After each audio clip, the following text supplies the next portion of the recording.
찬송으로 주님 앞으로 나아가겠습니다. 400장 찬송하겠습니다.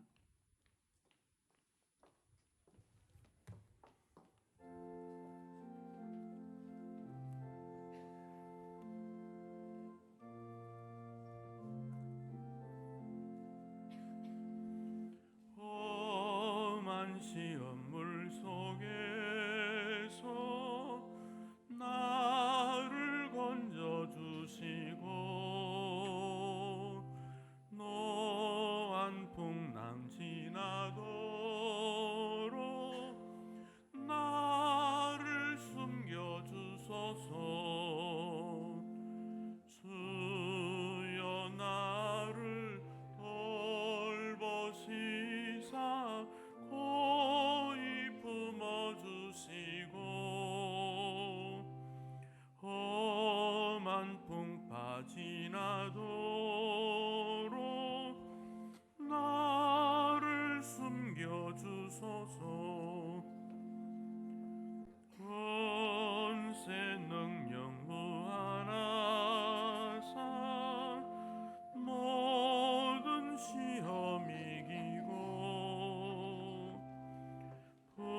풍랑까지 다스리는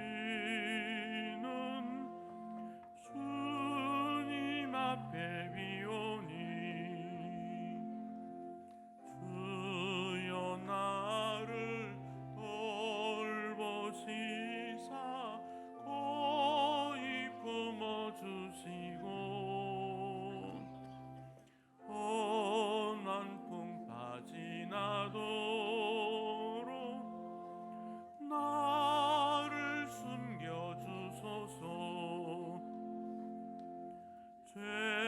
죄악길에 빠진 이 몸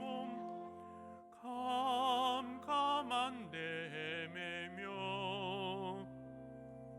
부러지는 나의 원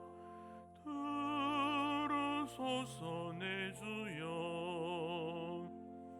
주여 나를 돌보시사 고이 품어주시고 험한 풍파 지나도록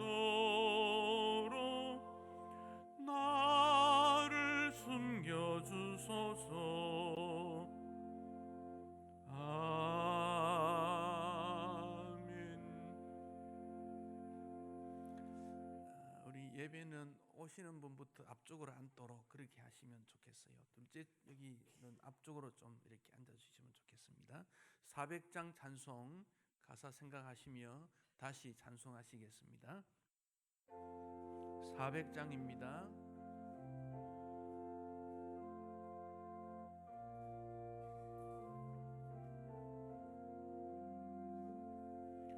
험한 시험물 속에서 나를 건져주시고 노한 풍랑 지나도록 나를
436장 찬송하시겠습니다. 436장입니다.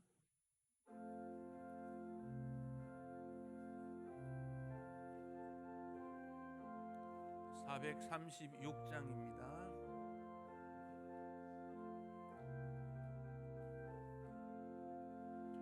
나 이제 주님의 새 생명 얻은 옛 것은 지나고 새 사람이로다.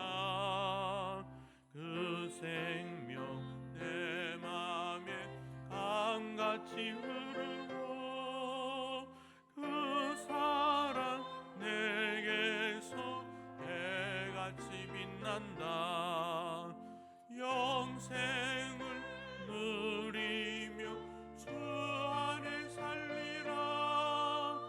오늘도 내일도 주 함께 살리라. 주 안에 감추인 새 생명 얻으니 이전에 뒀던 것 이제는 값없다. 하늘의 은혜를 영화를 맛보니 찬송과 기도로 주 함께 살리라. 영생을 누리며 주 안에 살리라.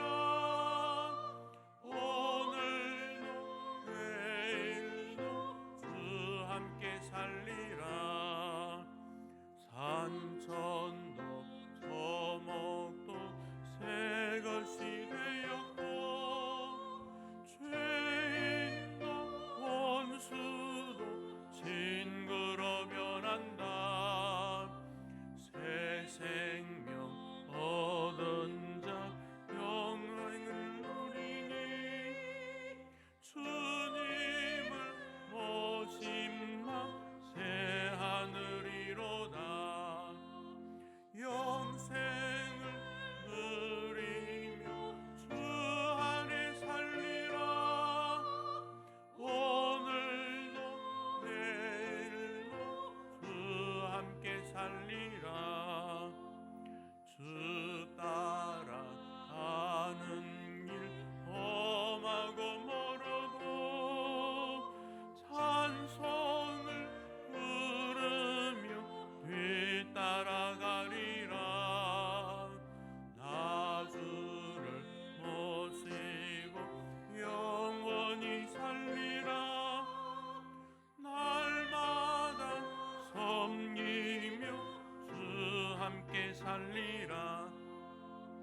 영생을 누리며 주 안에 살리라. 오늘도 내일도 주 함께. 3절입니다. 산천도 저목도 새 것이 되었고 죄인도 원수도 친구로 변한다. 새 생명 얻은 자 영생을 누리니 하느님을 모신 마 새 하늘이로다. 영생을 누리며 주 안에 살리라. 오늘도 내일도 주 함께 살리라. 주 따라가는 길 험하고 멀어도 찬송을 부르며 뒤따라가리라. 나 주를 모시고 영원히 살리라. 날마다 섬기며 주 함께 살리라. 영생을 누리며 주 안에 살리라.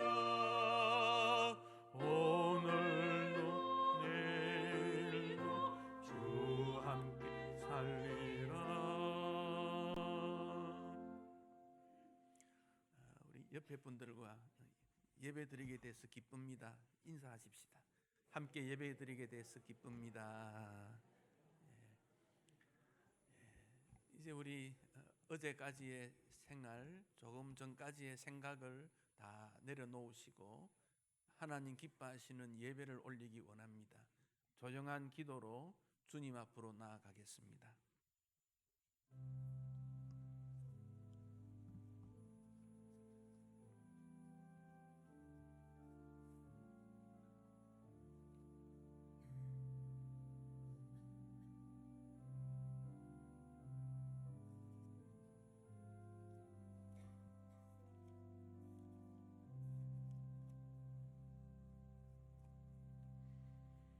주 우리 하나님의 은총을 우리에게 내리게 하사 우리를 견고하게 하소서. 하나님이 이르신즉 그가 나를 사랑한즉 내가 그를 건지리라. 그가 내 이름을 안즉 내가 그를 높이리라. 그가 내게 간구하리니 내가 그에게 응답하리라. 그들이 환난 당할 때에 내가 그와 함께하여 그를 건지고 영화롭게 하리라. 내가 그를 장수하게 함으로 그를 만족하게 하며 나의 구원을 그에게 보이리라 하시도다. 아멘.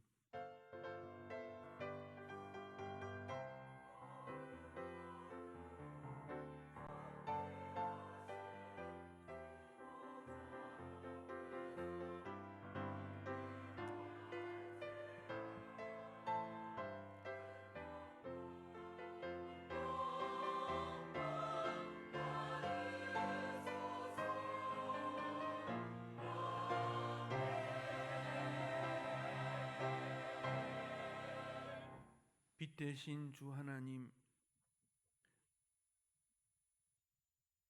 우리를 빛의 자녀로 부르시고 예배하는 자로 세우심을 진심으로 감사합니다. 이 세상이나 세상에 있는 것들을 사랑치 아니하고 하나님을 사랑하며 예배하는 자가 되게 하심을 진심으로 감사드립니다. 주님 사랑합니다. 천국을 사모합니다. 말씀대로 살기를 원합니다. 주의 백성들이 진실된 마음으로 주님 앞에 나와 예배하기를 원하옵나니 삼위 하나님께서 이 자리에 친히 임재하시고 우리의 예배를 받으시며 영광을 받으시며 오늘 우리에게 말씀을 주시고 오늘 우리가 어떻게 살아야 될지를 지침을 가르쳐 주셔서 주의 말씀대로 살기를 다짐하옵나니 은혜를 베풀어 주옵소서. 예배의 시작부터 마침까지를 인도하며 주관하며 영광을 받으시옵소서. 예수님 이름으로 기도하옵나이다. 아멘. 찬송 43장입니다.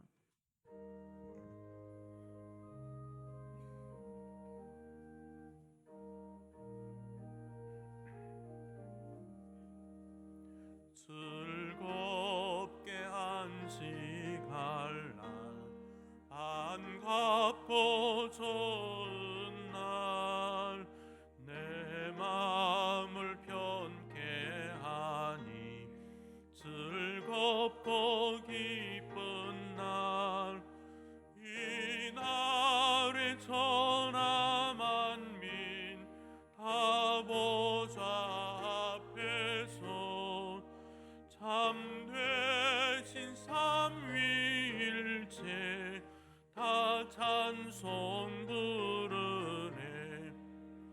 이 날의 하늘에서 새 양식 내리네. 성회로 모이라고 종소리 울리네. 복음의 밝은 빛은 온 세상 비치며 또 영생물이 흘러 시원케 하시네. 이 주일 지킴으로 새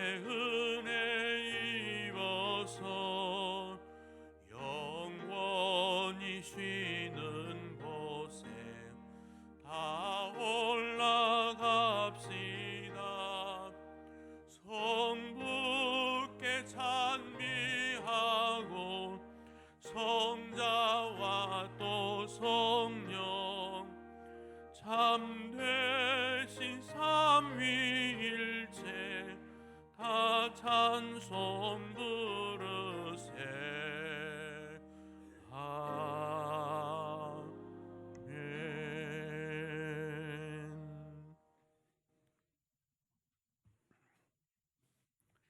지난날 우리의 삶을 돌아보며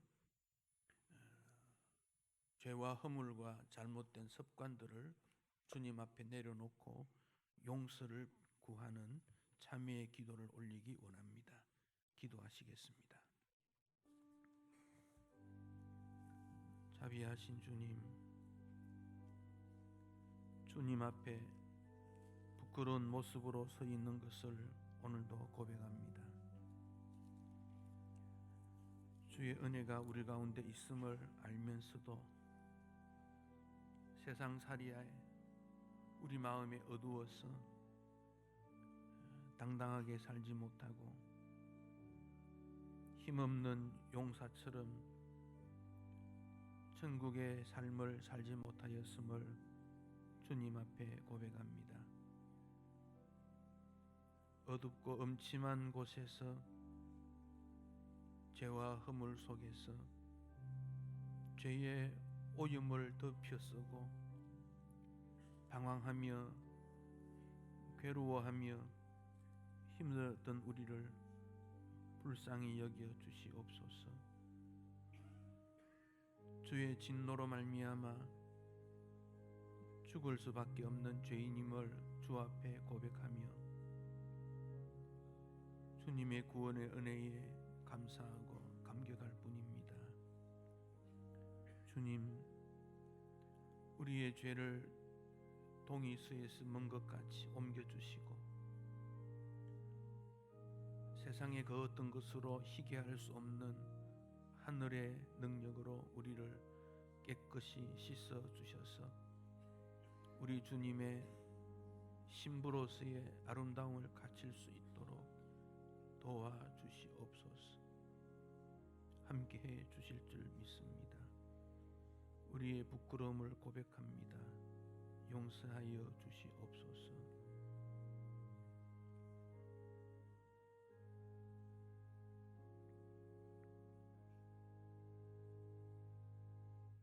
주여, 내 영혼이 주를 우러러 보나니 내 영혼을 기쁘게 하소서.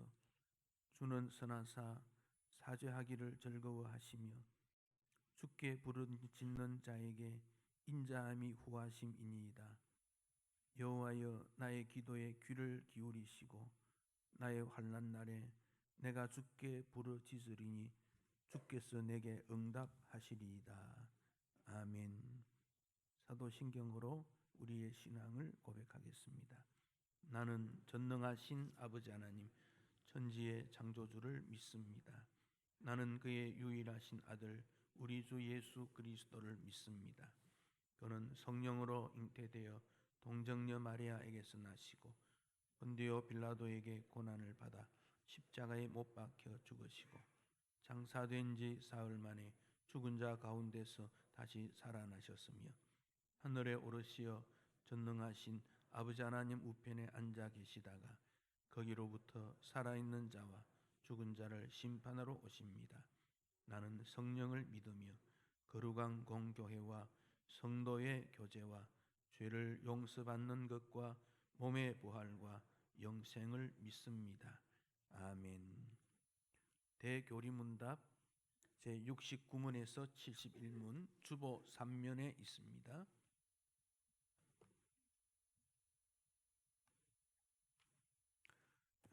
제69문 무형교회 회원들이 은혜 안에서 그리스도와 갖는 교제는 무엇입니까?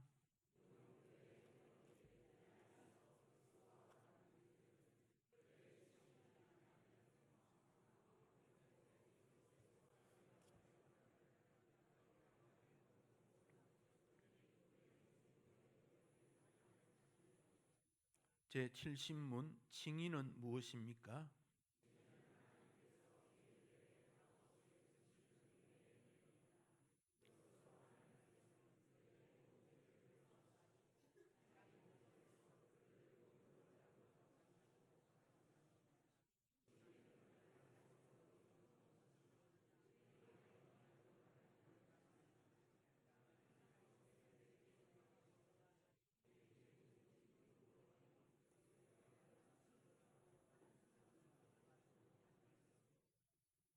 제71문 칭의가 어떻게 하나님께서 값없이 베푸시는 은혜의 행위입니까?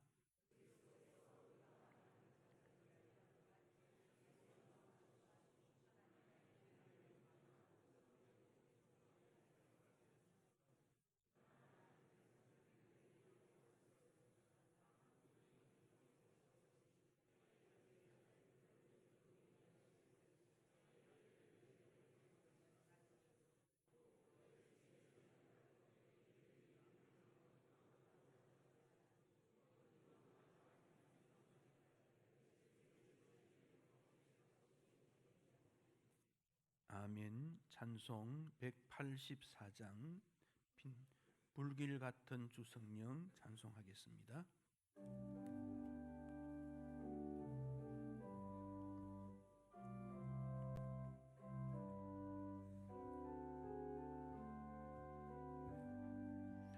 불길 같은 주 성령 간구하는 우리에게 지금 강림하셔서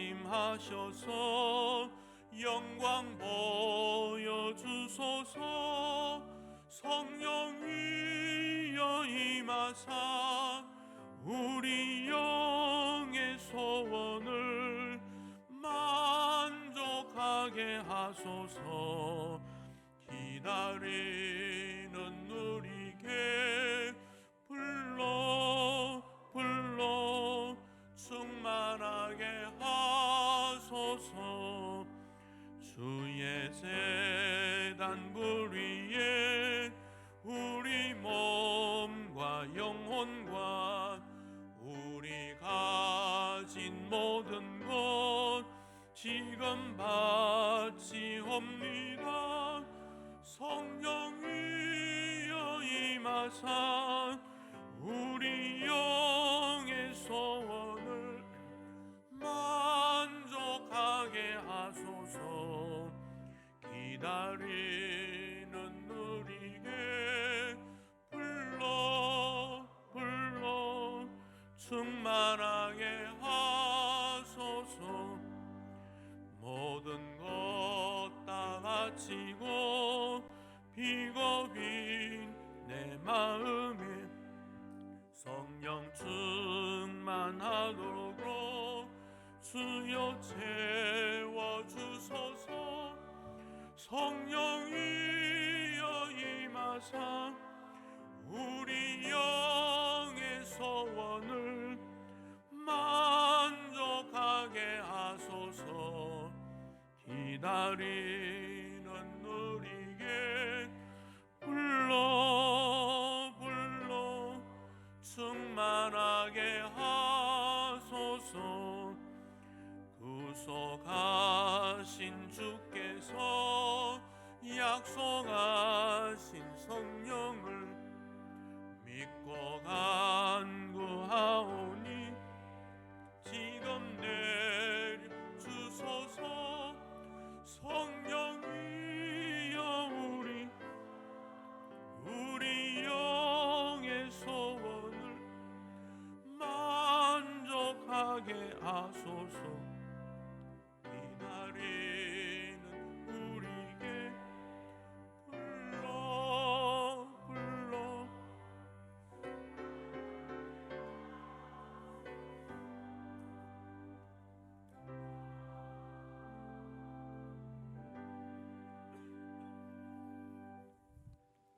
같이 기도드리겠습니다.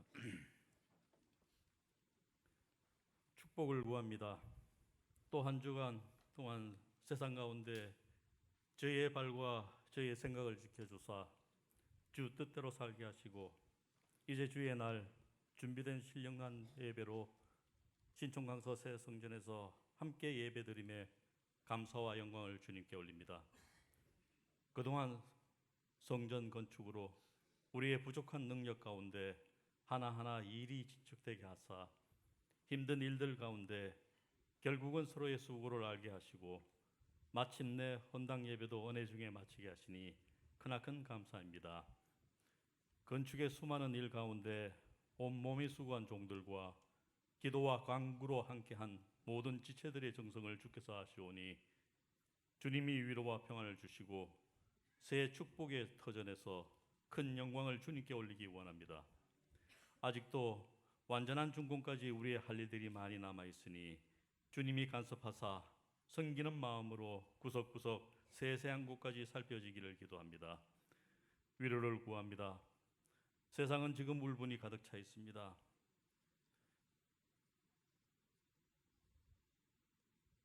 달라는 가족 여행이 어이없는 실수로 엄청난 사고를 당하고 묻지마 폭행과 비관의 대상에 가엾은 이들이 화를 당합니다.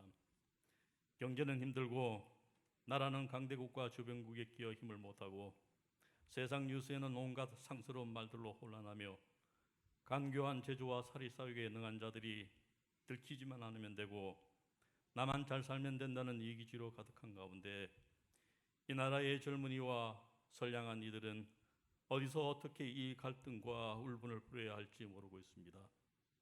믿음의 선한 삶 중인 우리 교회 지체들과 화와 울분과 좌절과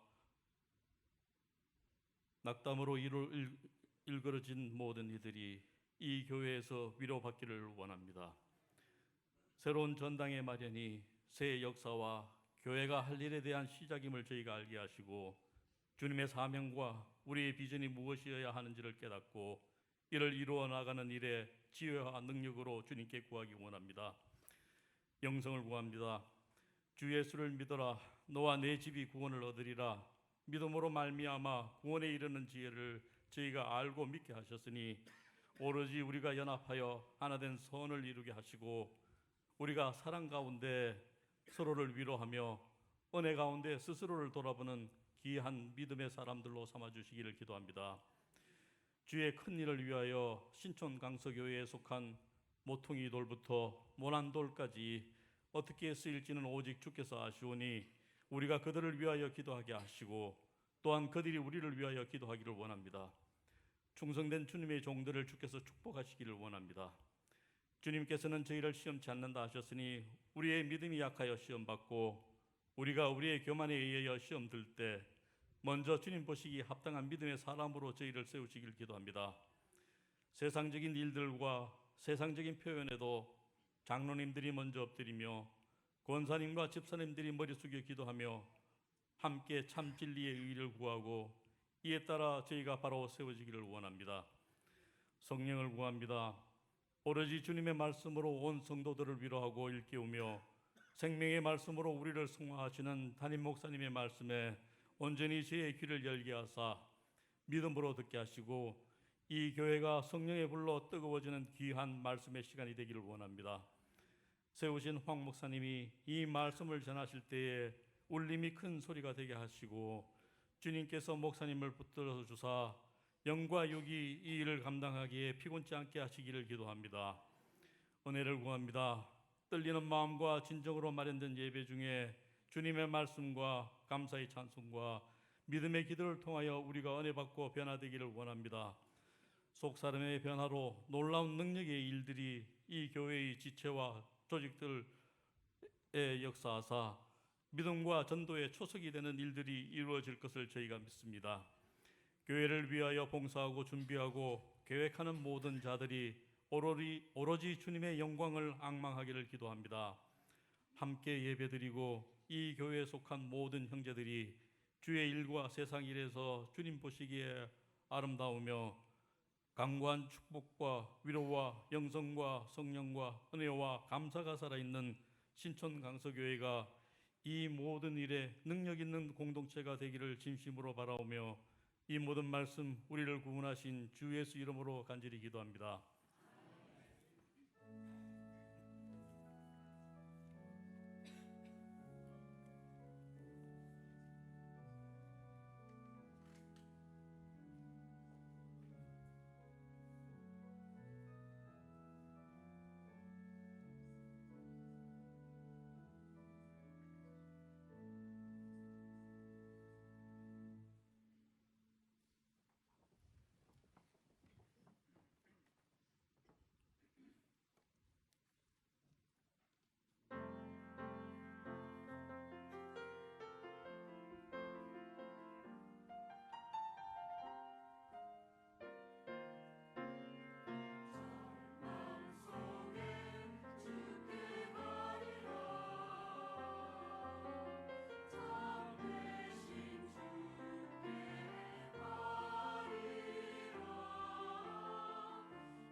에베소서 5장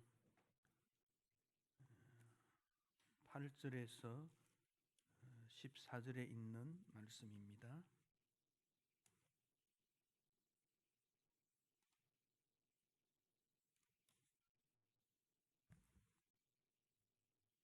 에베소서 5장 8절에서 14절에 있는 말씀의 뜻을 생각하시며 한 절씩 교독하겠습니다. 너희가 전에는 어둠이더니 이제는 주 안에서 빛이라. 빛의 자녀들처럼 행하라.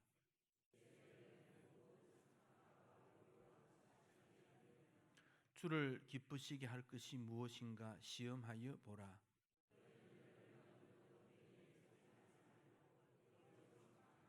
그들이 은밀히 행하는 것들은 말하기도 부끄러운 것들이라.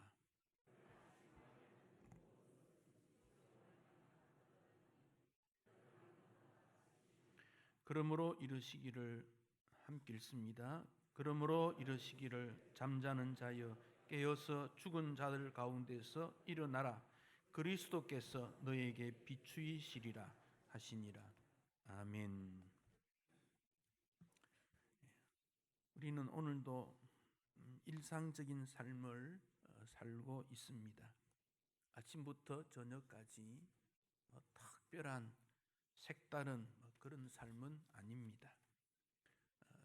반복적이고 지루한 삶인 것 같으나, 그러나 부분 자세히 들여다보면 하나님의 인도와 은혜가 있음을 알게 됩니다. 사막은 살아있다, 이런 책을 보았습니다. 사막은 이름 그대로 죽은 땅입니다. 그러나 그 속에 생명체가 있습니다. 모래 사막을 이리저리 달리는 전갈 불개미, 이름 모르는 생명체들, 한낮에 장렬하는 태양, 멀리 보이는 모래 폭풍, 끝없이 펼쳐진 사막 언덕, 그리고 멀리서 나타난 석양, 때로는 장엄하고 위대해 보입니다. 이스라엘 백성들은 그 광야에서, 사막과 같은 광야에서 하나님께서 주시는 만나를 선물로 받았습니다. 무엇을 먹을까, 무엇을 마실까 염려했는데 하늘에서부터 내려오는 선물 만나를 받고 그들은 깜짝 놀랐습니다. 만나, 이것이 무엇일까? 이것이 무슨 은혜일까? 놀랍고 감탄했습니다. 오늘 우리도 하늘로부터 내려오는 하나님의 은혜의 선물로 살아가고 있고, 오늘도 그 은혜의 선물에 감사하여 모여서 예배하기를 원하는 것입니다. 특별히 주님은 우리를 사랑하신다, 이런 표현들을 성경에서 여러 번 하고 있습니다. 수많은 사람들 가운데 나를 사랑하신다, 이것이 주님의 계획이요 실행이요 주님의 변치 않는 약속입니다. 주님은 여러분을 사랑하십니다. 여러분, 그 사실을 의심치 말고 믿으셔야 합니다. 주님이 여러분을 사랑하시는데 여러분이 행하는 일을 주님이 돕지 않겠습니까? 주님이 사랑하시는데 여러분에게 있는 여러 문제들을 극복할 수 있는 힘도 주시지 않겠습니까? 그러므로 우리가 이 땅을 살아가고 있는 것입니다. 영국 런던 대학교의 물리학자 보이드라는 박사가 우주를 연구합니다. 놀랍고 신비로운 우주의 세계입니다. 우리는 그 세계를 잘 알지 못합니다. 접촉도 할 수가 없습니다. 이분은 그 부분의 전문가니까 우주의 위대성을 접근하면서 그는 고백하기를, 정말 놀랍구나. 그러나 정말 놀라운 것은 주 하나님께서 독생자를 우리를 위해 보내어 주시고, 그 독생자가 십자가에 피 흘려 주신 내 죄를 용서하신 그 주님의 높고 위대하심을 나는 찬양하지 않을 수가 없다. 여러분이 지금까지 발견한 것이 무엇이며 접촉한 게 무엇입니까? 그 모든 것 가운데서 주님의 구원의 은총만큼 놀랍고 기이한 일은 없더라는 것입니다. 그래서 주님을 찬양하게 되고 내 영혼이 주님의 높고 위대하심을 찬양하네 이렇게 고백하고 있습니다. 예수님께서 가르쳐 주신 여러 가지 내용들 중에 중요한 내용 하나는 하나님은 우리의 아버지이시다 하는 사실입니다. 구약 성경에는 하나님을 아버지라 이렇게 지칭한 일이 별로 없어요. 전능하시고 창조하시고 살아계시고 선하시고 때로는 진노하시고 심판하시고 이런 표현들은 많이 나오는데 예수님께서 말씀하시기를 그 하나님이 우리의 아버지이시다 이걸 가르쳐 줬어요. 그래서 주기도문에서 하늘에 계신 우리 아버지 이렇게 가르치셨습니다. 아들 둘을 농구 선수로 기른 아버지가 있었습니다. 이 아들이 경쟁적으로 어렸을 때부터 농구를 하다 보니 실력을 갖추었고 대학도 졸업하고 실업팀에 들어갔습니다. 사람들은 칭찬을 했습니다. 인기도 높았습니다. 어느 날 형제가 소속된 두 팀이 경기를 하게 되었습니다. 사람들은 특별한 관심을 가집니다. 두 선수가 실력도 있고 그런데 어느 날 게임을 하게 되니 누가 소속된 그 경기가 이길 것인가 관심이 있었습니다. 그런데 아버지 마음은 비기면 좋겠다 그런 마음입니다. 그러나 경기는 승자와 패자가 있지 않습니까? 아버지가 그날 경기에 참여를 하고 관람을 했는데 동생 팀이 졌습니다. 시합을 마친 다음 아버지는 형이 있는 라커룸에 갔습니다. 선수들이 기뻐하고 웃음이 가득 차고 서로 얼싸안고 이겼다. 아버지는 그 모습을 보면서 내가 여기 있을 곳은 아니구나 생각하고 동생이 있는 라커룸으로 갔습니다. 이미 선수들은 집으로 다 가버리고 빈 공간에 둘째 아들은 빈 의자에 유니폼 입은 그대로 땀투성이 된 대로 손으로 얼굴을 감싸고 앉아 있었습니다. 아버지는 이렇게 생각합니다. 이곳이 아버지가 있어야 할 곳이구나. 사랑하는 성도 여러분, 성공한 인생, 뛰어난 인생을 하나님께서는 원하시지만 실패하여 마음 아파하는 자녀들 곁에 주님은 찾아오십니다. 에베소에 있는 교인 그들에게도 그런 슬픔과 고통과 신앙적 어려움이 계속적으로 있어졌을 때 바울은 그들에게 권면합니다. 5장 1절에서 그들을 사랑을 받는 자녀 그렇게 불렀습니다. 8절에서 빛의 자녀 그렇게 불렀습니다. 여러분 이 말씀을 꼭 기억하십시오. 여러분은 하나님께서 사랑하는 여러분은 사랑을 받는 자녀입니다. 여러분은 주 안에서 빛의 자녀입니다. 이것만 오늘 우리가 기억하고 믿어지고 삶 속에 실천한다면 흔들림 없는 믿음의 생활을 할 수 있을 것입니다. 여러분 스스로 자신에게 말해보세요.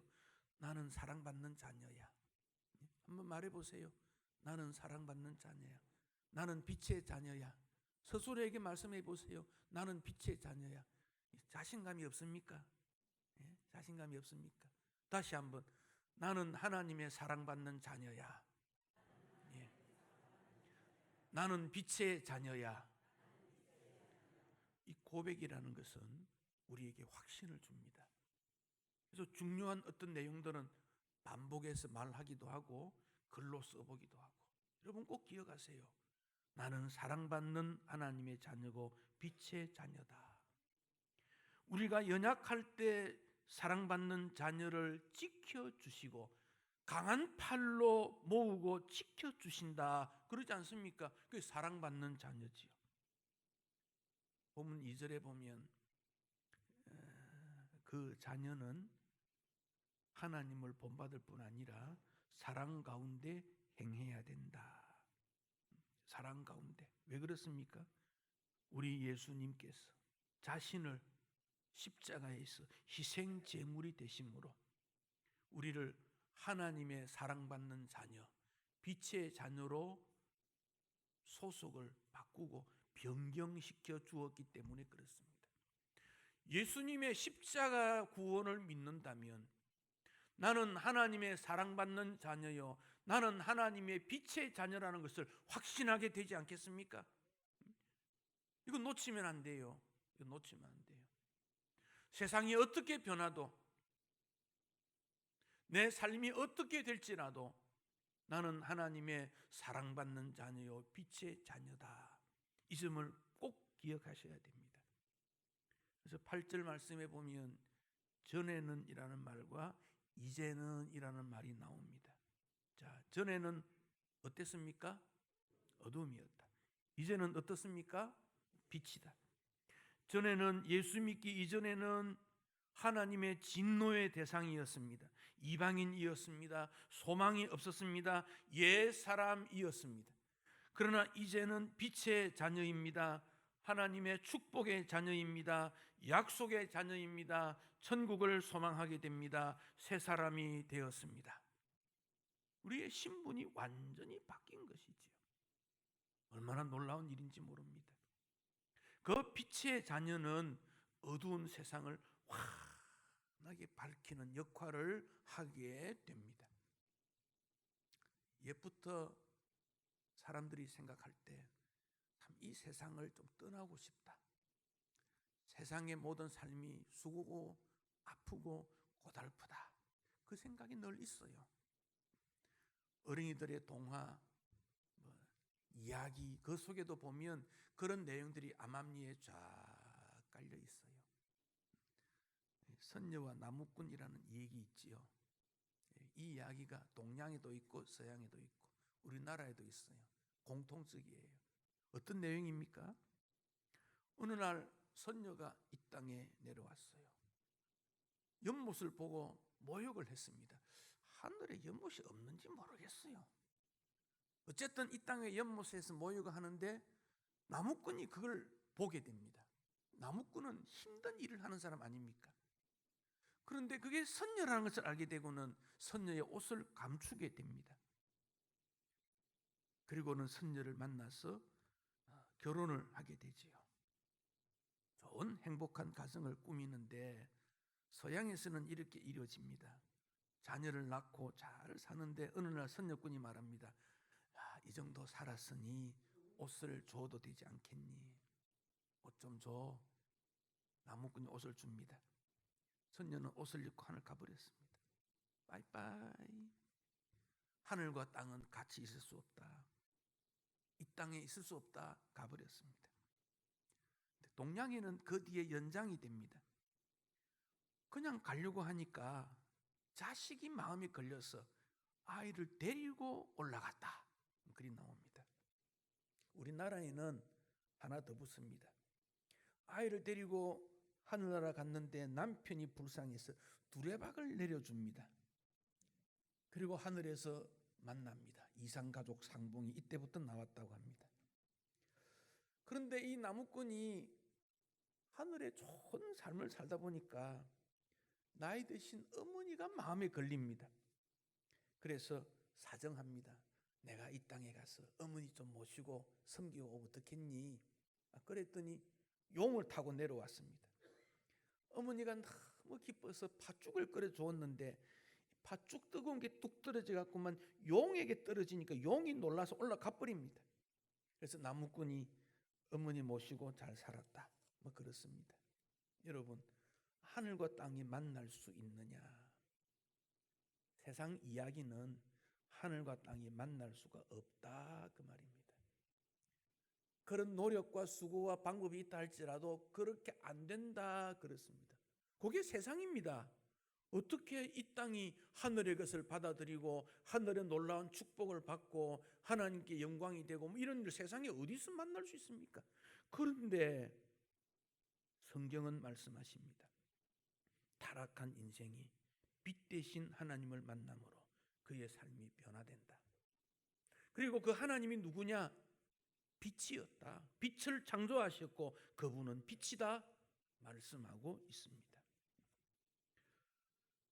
요한 1장 5절에 우리가 그에게서 듣고 너희에게 전하는 소식은 이것이니 곧 하나님은 빛이시라. 요한이 예수님으로부터 수많은 말씀을 들었는데 그중 하나가 하나님은 빛이시다. 그걸 들은 것입니다.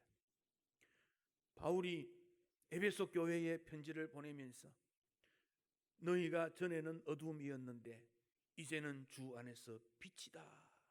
여러분, 빛이라고 확신이 서는지요? 내가 빛이다. 이게 믿어지지 않으면 설교 들은 거 별로 의미가 없어요. 이게 빛이라는 이 사실이 내 마음에 받아지고 동의가 되어지고 그래야 빛으로 살아갈 수 있는 거예요. 여러분 빛입니까? 정말 빛입니까? 그 빛이라는 걸 어떻게 증명할 수 있습니까? 성경 말씀에서 예수 그리스도 안에 있는 자에게는 이전에는 어둠이지만 이제는 주 안에서 빛이라, 그걸 믿음으로 받아들이는 거예요. 성경이 약속하고 있지 않습니까? 성경 왜 읽습니까? 이제는 주 안에서 빛이라. 믿으면 아멘 하십시오. 이제는 주 안에서 빛이라. 믿으면 아멘 하십시오. 이게 우리에게 믿어져야 돼요. 이게 주 안에서 내가 빛이다. 그 빛은 하나님의 모습입니다. 그 하나님께서 또 천지를 창조하실 때 제일 먼저 빛을 창조하셨습니다. 그러므로 세상의 모든 빛은 하나님을 기초해서 출발하고 근거하게 됩니다. 요한일서 1장 5절에 그에게는 어둠이 조금도 없다. 하나님은 빛이시다. 이게 무슨 말입니까? 거룩성, 순결성, 진리, 밝혀준 따뜻함, 격려, 위로, 그 빛으로 말미암아 생명, 성장, 아름다움, 하나님의 일을 위한 활동, 이런 일이 일어났다, 그런 말입니다. 하나님이 빛이시니까 그런 결과로 그 빛을 따르는 사람에게는 이런 일이 일어났다, 그 말씀입니다. 하나님이 빛이시라는 이 말에는 황혼이 없다는 겁니다. 세상의 빛은 황혼이 있습니다. 석양이 있습니다. 그러나 하나님의 빛은 황혼이나 석양이 없어요. 이건 우리가 좀 도전을 받으면 좋겠습니다. 약간의 빛, 희미한 빛, 그렇게 말씀하지 않습니다. 우리는 본성적으로 어두움으로 하나님을 배척했고 갖가지 거짓 주장을 하고 거짓 삶을 살고 거짓된 행동을 하고 있지만 하나님은 빛이시라 이 말씀 속에는 그런 일로부터 자유함을 얻게 되고 완전함으로 나아갈 수 있다는 근거를 우리에게 제시하고 있습니다. 이제는 주 안에서 빛이라. 생스트라는 목사님은 아침에 일어나면 굿모닝 주님, 오늘 함께 하시는 주님, 오늘 하루를 어떻게 시작하며 나를 통하여 주님께서 무슨 일을 하실까요? 라고 말씀드림으로 주님과 사귐을 하며 매일 살아가고 있다. 새벽 기도한다, 그 말이죠. 하루를 시작하기 전에 그 주님을 만나는 것이므로 주님께서 우리에게 풍성한 생명을 주신다는 사실을 고백하고 있습니다.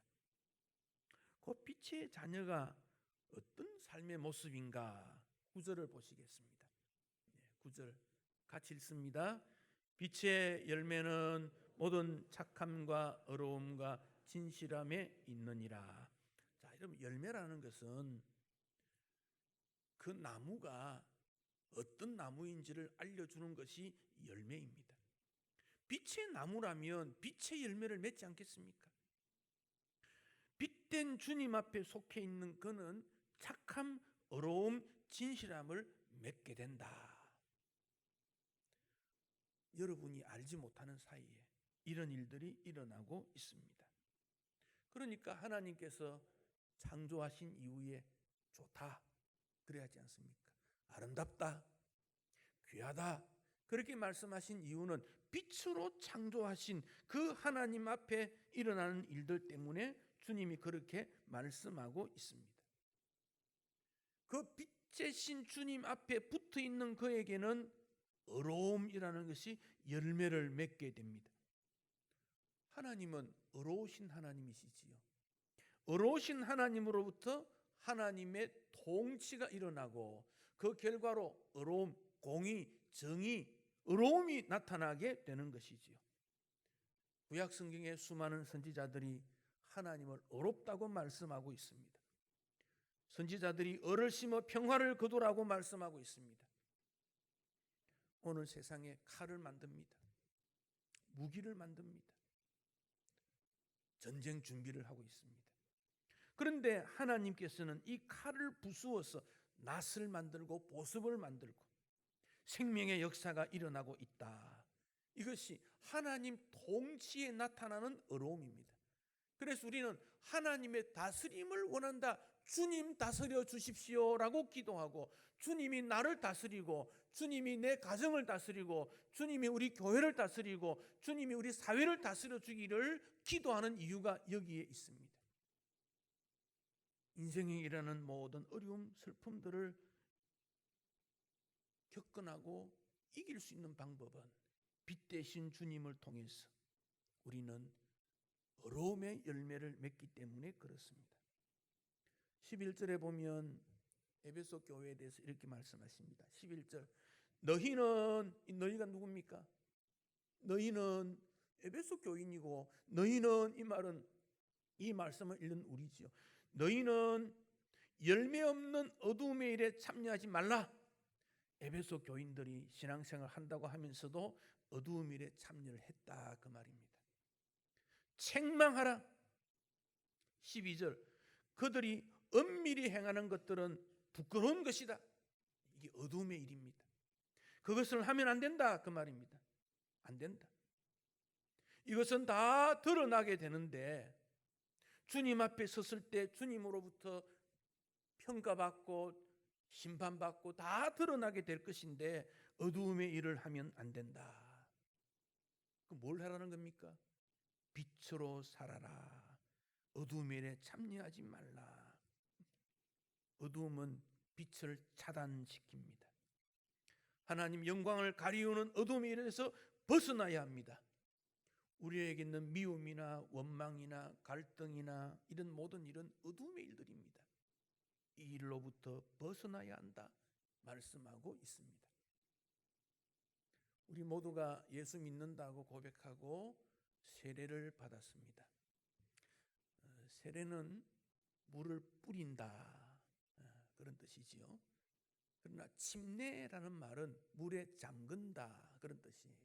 그 침례교라는 교단이 있지요. 그 침례교는 물에 잠근다 그걸 받아들이는 거예요. 물에 잠그는 거나 물에 뿌리는 거나 의미상 똑같습니다. 그래서 침례교회는 강단 앞부분에 보면 밑틀에 욕조를 만들어 두었습니다. 그래서 침례를 받을 때 목사님이 밑에 가운을 입고 들어가서 성도들이 거기 계단으로 내려가면 물에 푹 잠갔다가 올려서 내보냅니다. 세례는 물을 뿌린다. 의미는 다 같은 의미입니다. 그러면 물을 뿌렸었든지 물에 잠기든지 하면 흔적이 남겠지요. 옷에서 뭐가 떨어지겠습니까? 물이 뚝뚝 떨어지는 거지. 물이.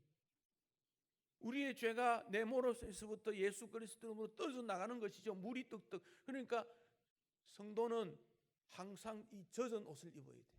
왜 젖습니까? 예수님의 보혈로 젖어서 십자가의 옷을 입었기 때문에 젖은 그 흔적이 남아 있는 거예요. 그로 말미암아 성결로 나아가고 자신과의 싸움을 통해서 하나님 앞에 날마다 싸움을 싸워가는 것이 그리스도인의 모습이고, 그렇게 해서 빛이 된 그는 죄와 싸워서 멀어져가는 인생이 됩니다. 죄라는 것은 탈무드에 손님과 같다 그랬습니다. 손님이 집에 오면 맞이하지요. 그러나 안방은 내어주지 않습니다. 적당하게 대접하고 보내야 됩니다. 죄가 우리 양심에 밀고 들어올 때 너는 내 양심에 들어오면 안 돼. 밀어야 된다는 겁니다. 그냥 마음의 문을 열고 죄가 들어오게 되면 죄의 지배를 받게 되니까, 어두움에 거하게 되니까 이 죄를 밀어내야 되는 것입니다. 에베소 교인들은 이원 두 가지를, 세상살이를 둘로 나누어서 생각을 많이 했어요.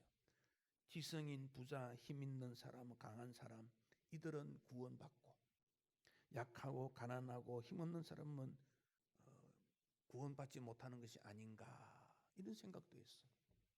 혹은 영혼은 구원받고 육체는 구원받지 못하는 것이 아닌가, 이원론이라 그래요. 자꾸 이렇게 생각한 겁니다. 그러나 성경은 이원론적 생각을 원하지 않습니다. 힘이 있든 없든, 지성인이든 지성인 아니든, 부자든 가난하든 관계없이 빛 대신 주님으로부터 우리는 구원받고 믿음으로 사는 자입니다. 그 빛의 자녀는 빛의 열매를 맺습니다. 모든 착함, 의로움, 진실함에 있다. 예수님께서 빛에 관한 말씀을 하실 때 소금과 빛을 동시에 말씀을 하세요. 소금과 빛은 역할은 동일해요. 단 소금은 역할을 표현하면서 녹아 없어지고 빛은 드러나고, 그런 말입니다. 그러니까 우리 성도에게는 녹아 없어지는 겸손과 순종의 모습이 있느냐 하면, 드러나서 하나님 앞에 영광이 되는 두 가지 요소가 다 갖추어 있다는 것입니다. 세상살이에서 그런 모습으로 살아야 된다 말씀하고 있습니다. 소금의 형체가 녹았다고 해서 짠맛을 잃어버리는 것이 아닙니다. 여전히 녹혀져 있습니다. 우리는 어떤 직장이나 돈이나 어떤 단체를 위해 일하는 것이 아니라 예수 그리스도를 위해서 그 공동체, 그 세상, 거기에서 살아가고 있는 것입니다. 그 사명을 감당할 수 있어야 한다 말씀하고 있습니다. 이런 빛의 자녀들이 하나님 앞에 영광된 삶을 올리는 것이 찬송이지요. 찬송의 모든 가사들을 보면 감사하고 기쁜 내용들이 얼마나 많이 있는지 몰라요. 제가 어느 날 찬송을 부르다가 구장 찬송을 보게 됐습니다. 9장 찬송 한번 펴보시지요. 1절로부터 4절까지 가사를 쭉 읽고 또 읽으니까 정말 빛된 삶의 예배 생활과 감사 생활이 이 가사에 참 기록이 되어 있구나, 그런 생각을 했습니다. 하늘에 가득 찬 영광의 하나님. 여러분 찬송 기도할 때 이렇게 하시면 돼요.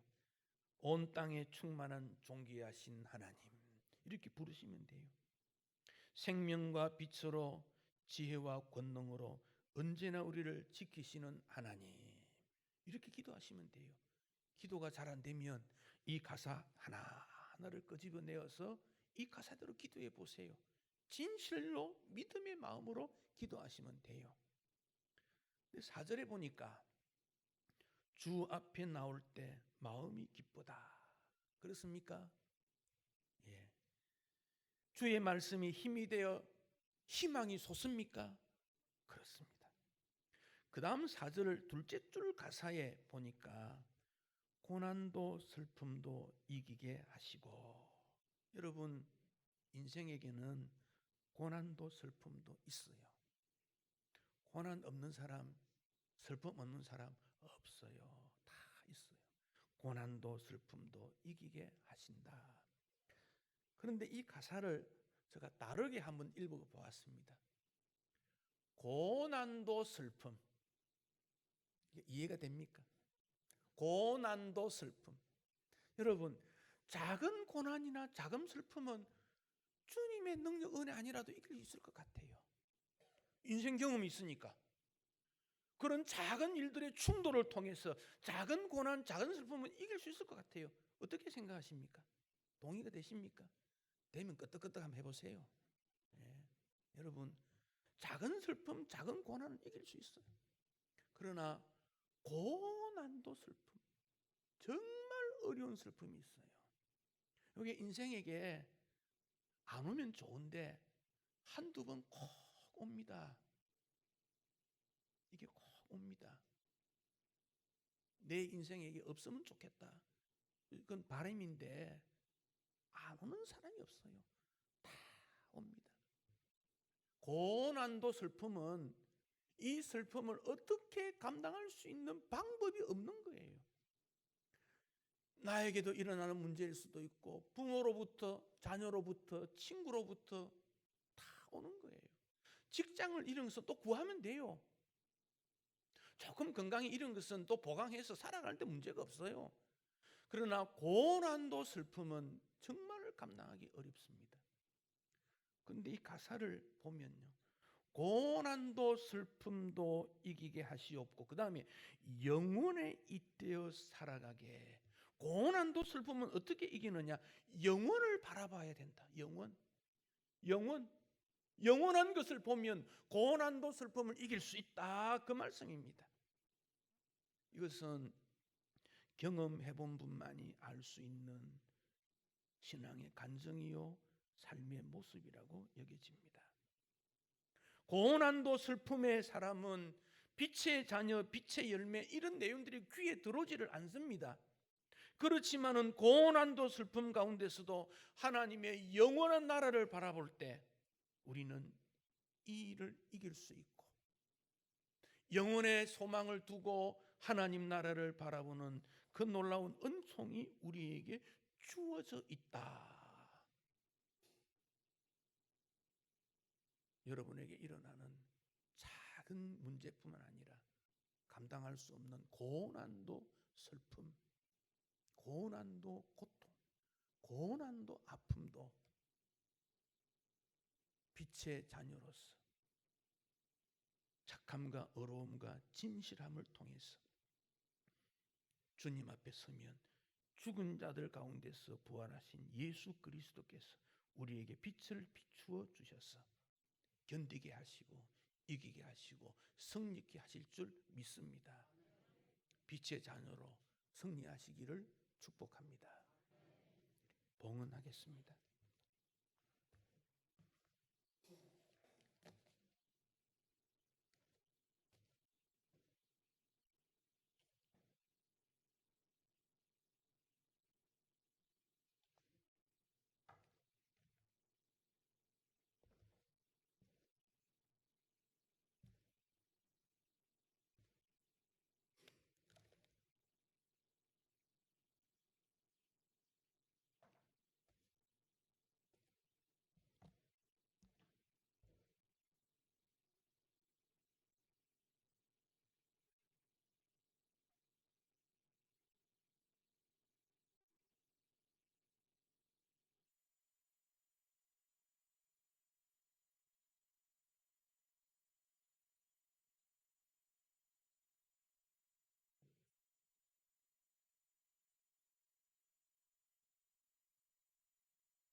네, 기도드리겠습니다.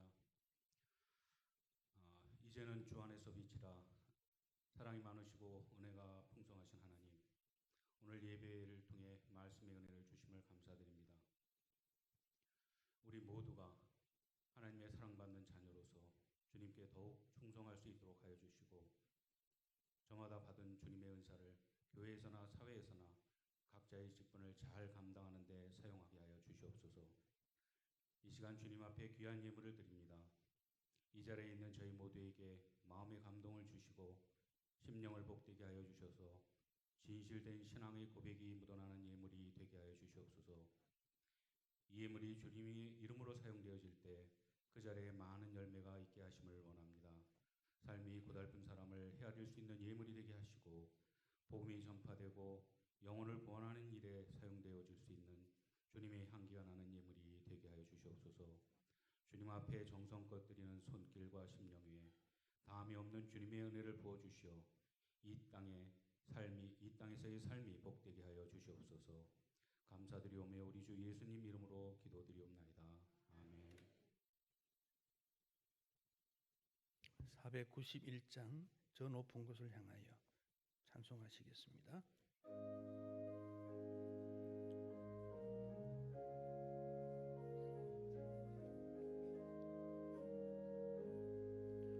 저 높은 곳을 향하여 날마다 나아갑니다. 내 뜻과 정성 모아서 날마다 기도합니다. 내 주여 내 맘 붙드사 그곳에 있게 하소서.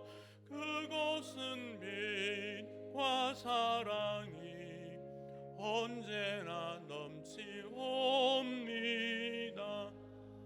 괴로움과 죄가 있는 곳 나 비록 여기 살아도 빛나고 높은 저곳을 날마다 바라봅니다. 내 주여 내 맘 붙드사 그곳에 있게 하소서. 그곳은 빛과 사랑이 언제나 넘치옵니다. 의심의 안개 거치고 근심의 구름 없는 곳 기쁘고 참된 평화가 거기만 있사옵니다. 내 주여 내 맘 붙드사 그곳에 있게 하소서. 그곳은 빛과 사랑이 언제나 넘치옵니다. 험하고 높은 이 길을 쌓으며 나아갑니다.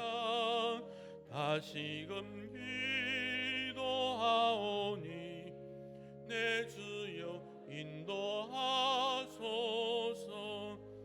내 주여 내 맘 붙드사 그곳에 있게 하소서.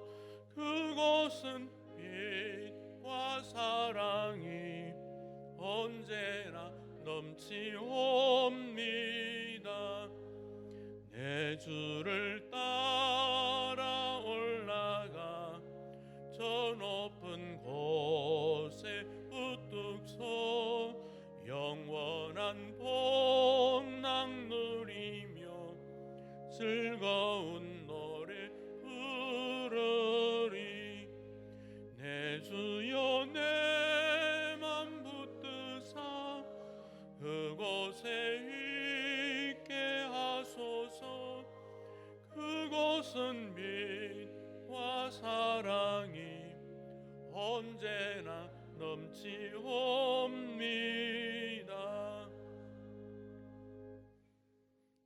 우리를 구원하신 예수 그리스도의 은혜와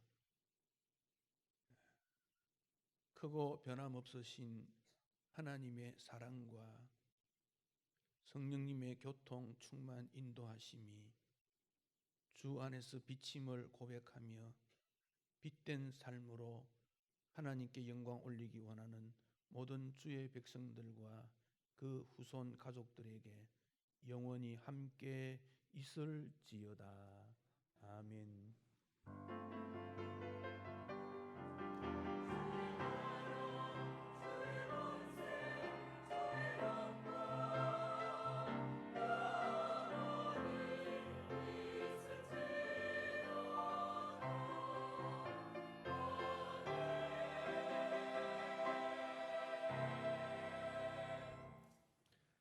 우리 새 교회당에서 세 번째 주일 지나다 보니 조금 미숙하고 불편한 점 있으리라 생각합니다.